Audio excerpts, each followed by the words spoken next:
Türkiye taratqularının 3 noyabr xabar qilishicha, Türkiye İçki İşler Ministri Süleyman Soylu ziyoratga kelgan Xitoy Jamoat xavfsizligi ministrligining muavin ministri Du Hongbini qabul qilgan.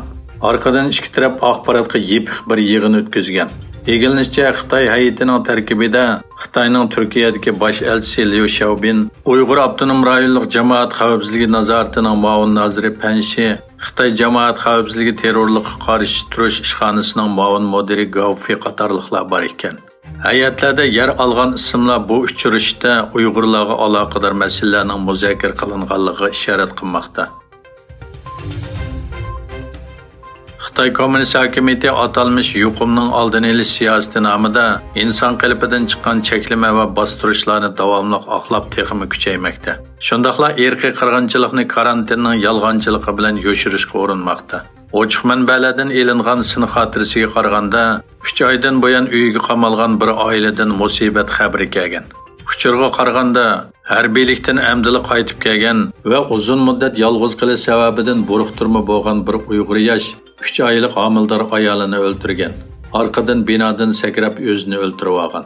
Sababi texi aniq bo'lmagan bu voqea Xitoyning atalmış virusga qarshi tadbirlarga bo'lgan andishlarni kuchaytmoqda. 10 ayning 31 kuni Xitoydan qo'yib berilgan va olam punkti qurilishining eng oxirgi modeli bo'lgan Mangtian tajribaxonasi modeli to'shilgan uzun safar Y4 to'shig'uvchi raketaning 23 tonnalik gavdasi yer shariga qarab kontrolsiz bir shaklda tuvallanmoqda. Egilishicha, Turkiya raketaning tushib ketish ehtimolligi bor joylarning biri bo'lib, Turkiya olam qatnashi idorasi o'zlarining Xitoy bilan aloqa qilayotganligini e'lon qildi. Koreya Davlat Mudofaa Ministri Lee Jong-suk, Amerika Mudofaa Ministri Lloyd Austin bilan Shimoliy Koreyaning taktikalik boshqariladigan bombalarni o'z ichiga olgan yadro qurollarini ishlatishga qarata Kim Jong-un hokimiyatining oxirlashishiga sabab bo'ladigan bir qarshilik berish haqida fikr birdakligi hosil qilganligini bildirdi. Avstraliyada biletini hisoblash jarayoni tamomlangandan keyin davlatning eng uzun vazifa o'tagan bosh ministri Benyamin Netanyahu boshchiligidagi so'ng 10 qanot guruhi 120 kishilik parlamentda 64 vakilga erishgan. Xabarlarga qaraganda, Avstraliya tavallikidagi falastinliklarning ikki partiyasi ayrim holda 5 dan jami 10 nafar parlament a'zosi chiqargan.